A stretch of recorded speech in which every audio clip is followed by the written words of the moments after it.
My own personal philosophy was that I would be a better racer if the people around me were better racers. So the more that you can share and help each other grow, the better you can become.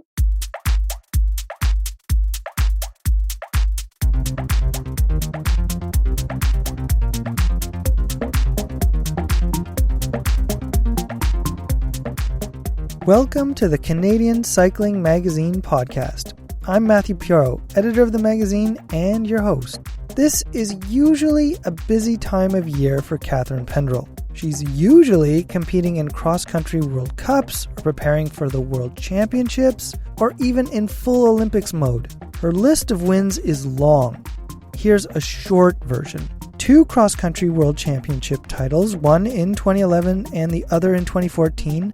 Winner of the World Cup overall 3 times, once in 2010 and in 2012 and in 2016. 6 National Cross Country Championship titles, 2 National Cyclocross Championship titles, 3 appearances at the Summer Olympics, 1 bronze medal from Rio in 2016.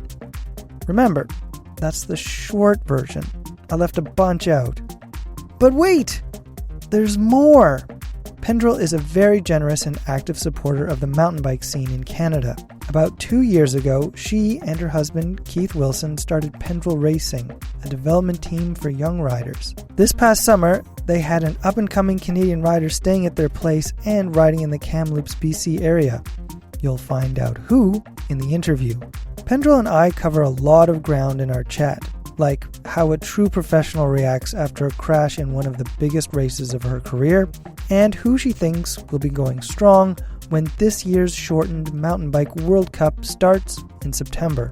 We talk about the selection process for mountain bikers for the 2021 Olympics. Pendrel speaks on some advice that she had for a rider on her development team on how to ride in this extended off-season that athletes face. That advice could help you too. But first, we discuss a race she did almost 20 years ago, which at the time was the pinnacle of her career.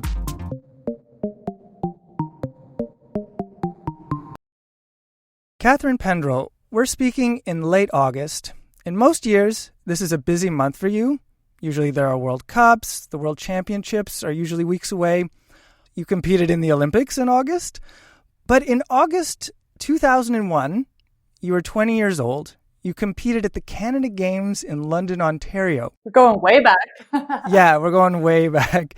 You said of that competition at the time, you thought that was the pinnacle of where you would go in mountain biking because you reached such a high level. Can you go back almost 20 years and remember why you thought the Canada Games were the top for you in your development?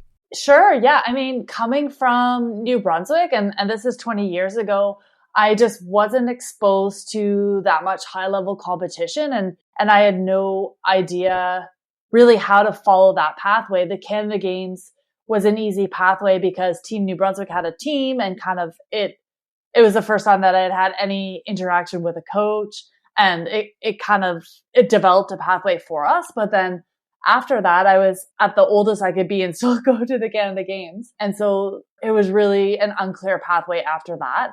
And I also found it really difficult because I was a university student. I was working summers, and none of the girls my age rode bikes. So, and all my guys friends that rode bikes had moved out to British Columbia. So I thought that if you wanted to be a really good athlete, it was also hard to have friends if you were a mountain biker. But fortunately, I also moved to finish my schooling at the University of Victoria that fall.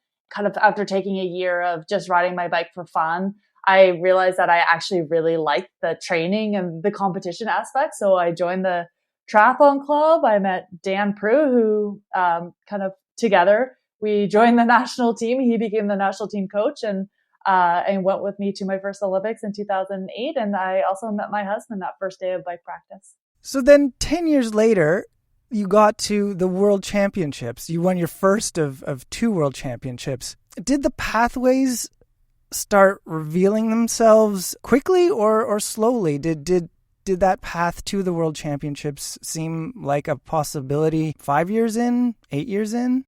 So in 2004, it was the first year that I raced Canada Cups. And I actually didn't know until one competition, one Canada Cup away from actually qualifying for the World Championships that I had even hit criteria. So there was one race left to go. It was between myself and Michael Dick, and we had this furious battle at the Fernie Canada Cup to qualify for the World Championship. So I ended up qualifying, and so did my brother for downhill. So that was really neat. And yeah, I went to my first World Championships. I was 46, one lap down. Races back then were over 2 hours long.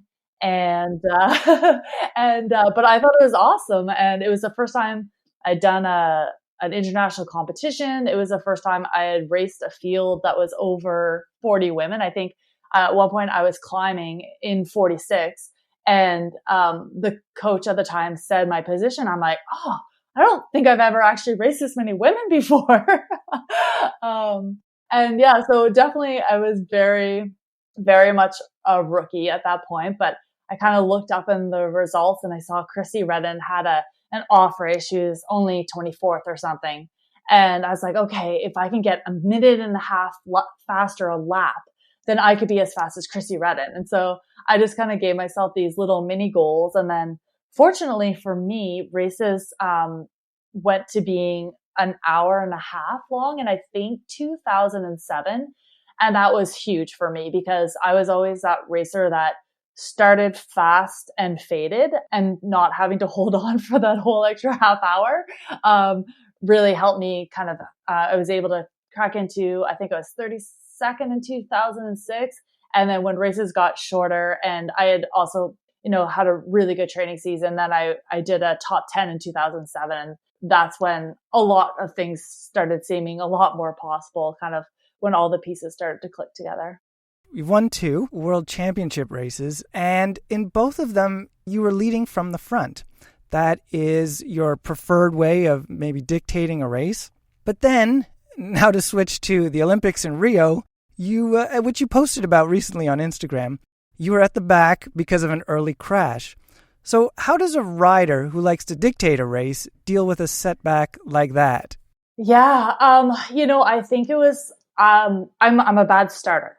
So I like to chase. And I think that's what Rio gave me the opportunity to do. Is typically in most of the races, aside from the world champs in Hafjell in Norway in 2014, I typically don't have the strongest start. And I feel so anxious to get to the front that I'm not thinking about how bad it hurts. I'm just thinking about getting to the front and then getting clear. And I think Rio gave me this amazing opportunity to not have to think about anything, but just passing as many people as I could and going as hard as I could to get up there. And yeah, I just think it just gave me this intense mental focus that maybe would have been harder to maintain if I had been happy with how I started and been like, wow, I'm riding in the top 5 or the top 3 right from the start. This is amazing. I definitely feel like I had the legs to be riding in that top 3 group right from the start, but it could have been the exact same finishing position, just played out a lot less dramatically. In one interview in which you spoke about the race in Rio and the crash, you said, okay, this isn't awesome, but I can do this. That comment, of course, struck me as really funny because of the understatement. This isn't awesome. This is a race you've been planning for 4 years.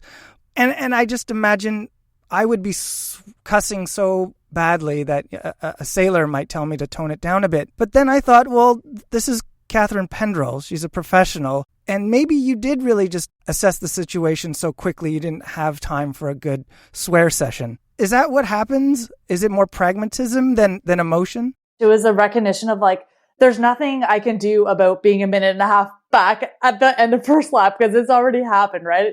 I had a crash. It led to a mechanical. So this is my new situation. And I felt like in London, I did not race to my potential. And that killed me more than anything. So all I knew is that even if I didn't get the medal that I had hoped for, I didn't want to have that feeling of not giving the best of what I had on that day. And, even if you had, like a mechanical or whatever, but you race super well after that, at least that, even if the world doesn't know it, even if it doesn't show up in the results, that you actually had a really strong performance. So I guess I don't like to be a victim. So I wasn't going to let the things going wrong determine my result.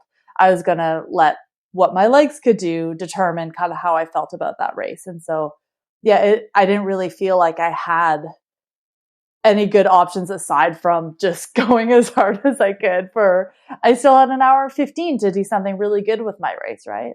Let's look ahead to the rescheduled 2021 Olympics. The road cyclists and the track cyclists, they already know what's going on. They have their teams selected. What can you tell us about the selection for the women's mountain biking?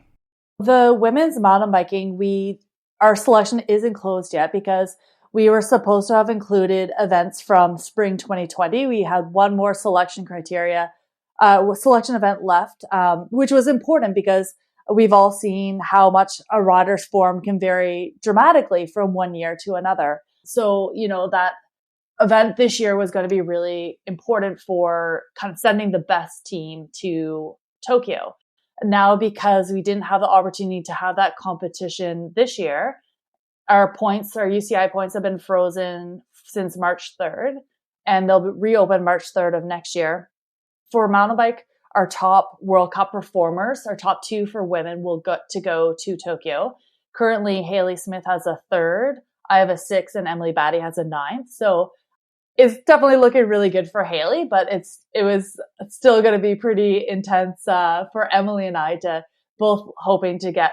Sorry, I think I said I have a fifth, actually. I think I said sixth. But yeah, so it'll still be kind of intense, both wanting to get a podium to kind of like really stamp authority on that second spot.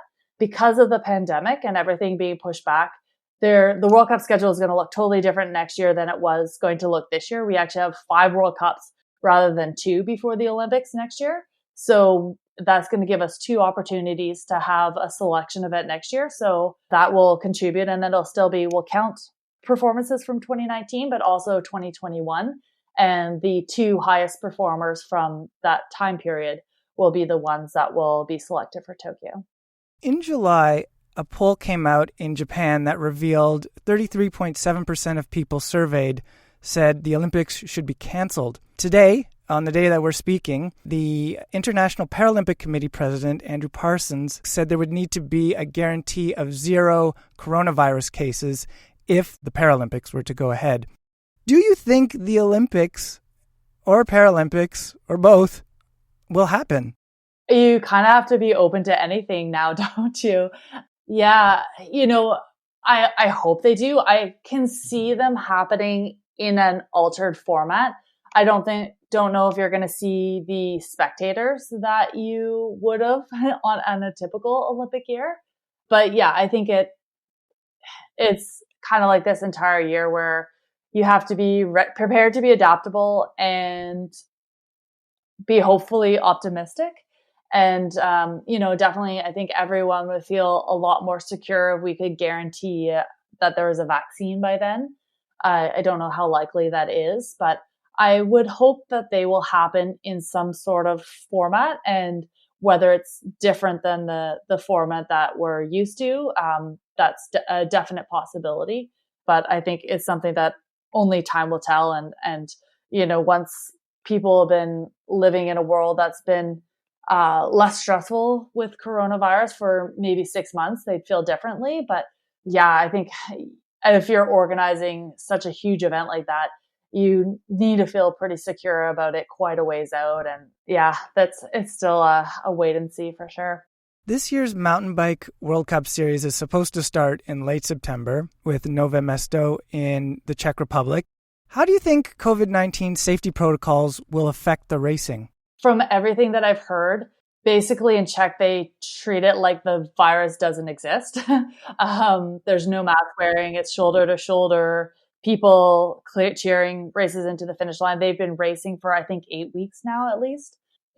By now, riders are very used to wearing a mask to the start line and then racing as normal once it goes off. So I don't think the racing will be dramatically impacted. Where the changes are is, I think it's in the team cultures. Like I know my former teammate Haley Batten's on the Specialized Factory team now, and there's not really any strong regulations for mountain biking COVID regulations yet, like they have on the road. So it's come to the teams making their own regulations and how they want to operate their bubble. And so I think for these teams like Specialized, where they have their team culture, it'll be pretty safe. Like the Norco team, I know they're all flying out of the same airport so they can travel all together, and they'll have their own bubble that's all coming from Canada, which is also good. But other riders, you could go into this scenario where you're meeting up with people from all over the world.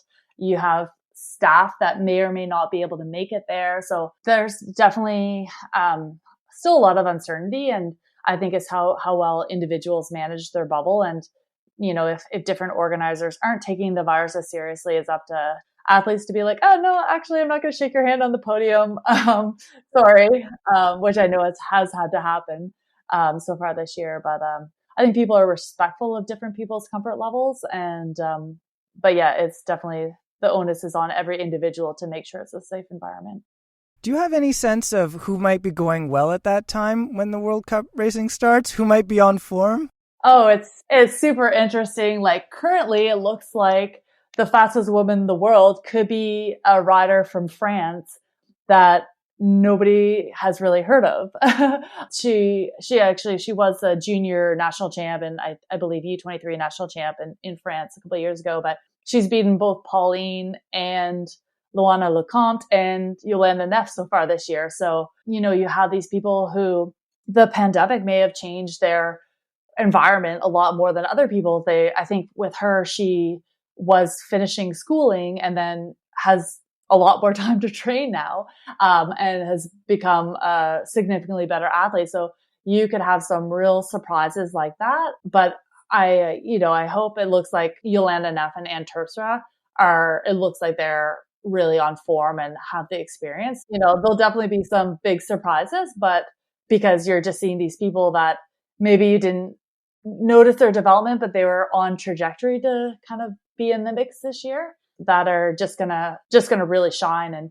And I can see younger riders being a bit more hungry with this time and making bigger gains. And I also think next year is going to be super interesting because every year it gets more competitive when the U23s age out and join the elite category. And now we're going to have two cohorts of U23s joining us in the elite category. So all of a sudden you're going to be like, whoa, okay, how come it got so much harder to get into the top 10, right?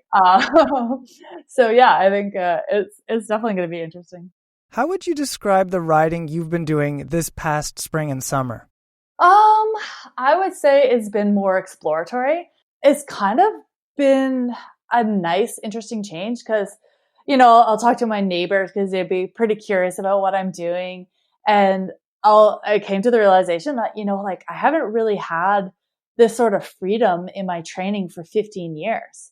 So I feel like there's roads that I'm riding that I've never ridden before, because typically in my snow-free, nice temperature range of the season, I'm away so much. And when I'm home, it's recovery or it's very structured. And so I don't get to explore as much because I'm looking for known quantities in my training. And so now there's more freedom to, hey, let's go check out this area. And if it doesn't work out as well as we had hoped, well, that's fine because we have lots of time to adapt. So yeah, it's definitely been able to give us more freedom in what we do. You can also see like everybody Everesting or doing these monster rides. And because typically we have to be more cautious with our fatigue levels because you can't overdo it if you have a race coming up. But now you don't need to be as protective of your fatigue levels. Yeah, I just had a good chat with Emily Johnson, who is one of our development team riders. And she's like, is it okay to not be doing intervals right now? Like I have no races this year. And she's been training so hard all year, and she's been training so hard for years now. And she's, this would have been her last year junior. I'm like, absolutely. I'm like, you want to be a pro rider. Hopefully you're going to have at least 10 years of being able to race all the time in super structured summers. Enjoy your summer, go explore BC and feel like you had a summer. Like that is okay, because when it's important for you to be super focused is actually November, December, January. And you don't want to have kind of like worn yourself out mentally and not have that energy to really dig when it's going to matter, which is for the next season. Without competition front and center for you this past year, were you always motivated to ride, even if it was an exploratory ride that you said you've been doing? Like, did you ever just, want to keep your feet up on the ottoman? I did stay pretty motivated. Definitely. And I think part of staying motivated is altering your training to something that's more realistic. Like if you don't have a World Cup coming up, then you don't want to beat yourself up doing a really hard VO2 max interval session, because the reason that we're able to do those in season normally is because we keep getting these feedback races that keep us wanting to dig. And if you change it so that you're going for a Strava segment or a fastest known time somewhere, or you just kind of change your goal. So you're hitting the same energy systems, but you're mentally not using as many matches to do it. It's just fun. And for me, riding is just my lifestyle. So I want to ride. I want to be fit so that I can do 3-4 hour rides all on the mountain bike back to back and feel good and go fast. Were there any technical skills you worked on? And I guess another question along those lines is, after so many years of racing, do you find that technical skills might wax and wane like fitness might? Yeah, I guess technical skills can wax and wane, but I feel like it's more, I've had some injuries. So sometimes you get a little hesitant for me, getting in the air after that. I just like jumping. I like it when it goes well, but it's also kind of scary for me. So definitely I feel like there are times in my career where I was way better at jumping than I am now, but that's more of a comfort thing. But I feel like when skills wax and wane is more exposure. So when I lived on the coast or was riding on the coast more, I was way more comfortable riding wet rocks and roots just because I knew I could trust them more because I had way more exposure to them, or like rock faces, things like that. Kamloops is very dry and fast. So I get really comfortable with loose and fast here. And so it's having to be purposeful in where I go so that I'm exposing myself to those elements that I might see on a World Cup. Yeah, it's that exposure that makes a difference. And every year I do take a good chunk of time off the mountain bike. I'm riding the trainer and I'm skiing. So in the spring, I always have to give myself a reminder of like, you're fit, but you're not up to technical speed, and just let it come rather than pushing for it, and just being patient. And then as far as skills that I've worked on this year, definitely when we were in like really lockdown, when I had just come back from the US and the trails weren't free yet, free of snow. I hear my dog chewing his squeaky toys. Hello, Mingus. Yeah. So I was just doing some backyard skills, like there's things like just, hopping on the spot, hopping in a circle, hopping onto a rock, like just these little things that I'm typically not patient enough to go around and play at, because I just want to ride and I want to go fast. So having this time where, okay, it's really hard to do the volume right now, but you can play around and do this, and you have the time to be patient. So just trying to get myself to work on a weakness that way. Who have you been riding with? Well, actually, we have Jen Jackson came and lived with us this summer. So that was pretty awesome. She called up, I think it was like at the end of May, and she's like, so if I get a job at a bike shop in Kamloops, could I come live in your basement? And we're like, sure, when will you be here? And she's like, next week. And I'm like, awesome. So yeah, we've had Jen living with us, which has been really great. I think just like having another person around to kind of like talk training and just keep the atmosphere light and fun. And, it's a weird year. And so having someone that you can talk about like how motivated you are to do different types of riding and kind of like, what do you even think this year is going to look like? That's been really good. And yeah, so it's been a lot of fun having her out here and getting to show her all of our trails. And I think it always makes your own area feel more fresh when you get to show it to somebody else. I understand you promised her better weather that didn't materialize. Yeah, that's right. Yeah, it's raining as we speak, and it never rains in Kamloops. Yeah, we did have a really wet June. It was like 10% wetter than normal or something like that. But yeah, we had a good July, and so that made up for it. So she's forgiven us for any misinformation. Let's talk gear. you have new bikes this year, but it's not your first time riding Specialized bikes. Yeah, I know that's what was going to be so neat if I had retired this year. I would be, my first world champs was Leger 2004 and World Cup finals this year was supposed to be Leger 2020. And I would have had a Specialized epic hardtail for both of them, white even for both. But yeah, looks like I'll have to delay my retirement for a year. But yeah, really, it's nice to be on Specialized. After 12 years on Orbea, you always have hesitation switching from something especially when you've been happy with it. But yeah, obviously Specialized knows what they're doing and it's been a really easy transition, really enjoying the bikes. And I definitely hope to get a full season of racing on them this year, but that just wasn't quite in the cards, but there's always the future. There you go. You got your first full suspension bike, I think, around the time you were in university. And I think we spoke about this a while ago. It was quite the boost for you when you were riding in BC at the time. And technology has changed a lot since then. Do you see any effects that mountain bike technology is having on the way young riders are riding today? I think it's much easier to progress to a higher level more quickly, maybe. I wouldn't say that I see really any disadvantages of people not spending that time on a hardtail. I think there's just so many more trails than there used to be. The trail quality is so much higher that I think people are just mountain biking more. And so kids are extremely good riders already. I hope that for really young kids, parents still value a hardtail because I've just seen kids on such heavy bikes compared to their body weight that climbing is not going to be fun for them. And so I think it's still about choosing the right bike that fits your kid for the really young ones. But there's definitely no disadvantage to having amazing brakes and great suspension.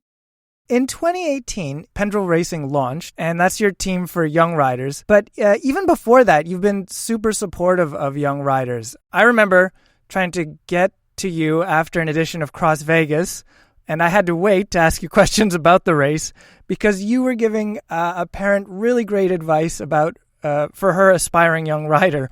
Do you remember when you first realized it was important to support young riders?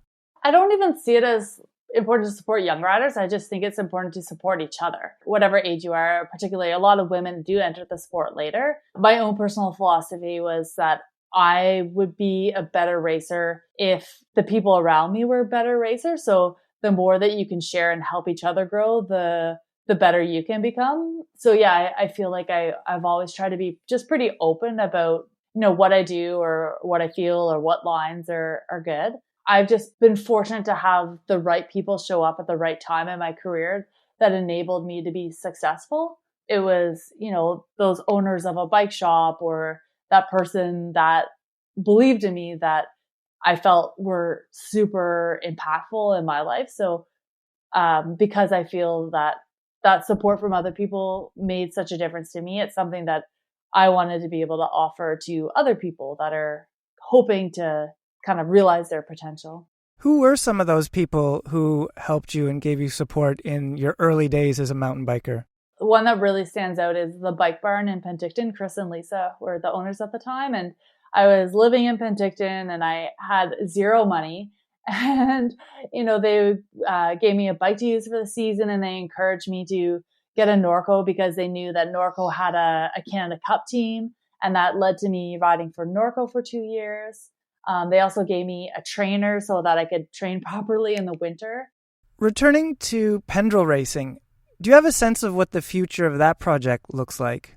Yeah, I've been thinking about that a lot because Keith and I both work full time, it's definitely challenging to be at the same events with them all the time and to be giving the level of support that I would love to give for a team that was national to bridging to international.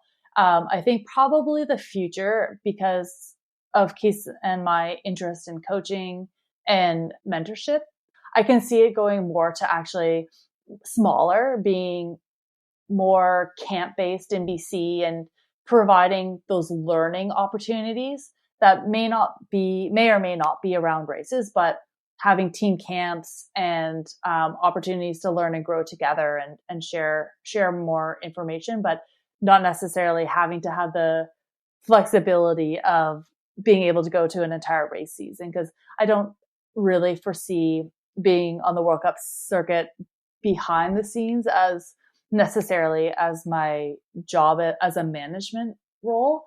I can see it as a coaching role, but so just kind of trying to see what's next for Catharine's future. And definitely that mentorship role and actually training with athletes is something Keith and I both really enjoy. Catharine Pendrel, thank you so much for your time.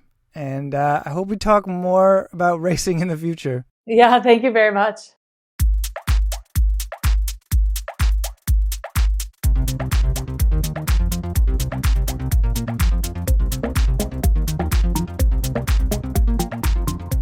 And that's the episode. It's written and edited by me, Matthew Piaro. I had help from web editors Terry McCall and Lily Hanson-Gillis.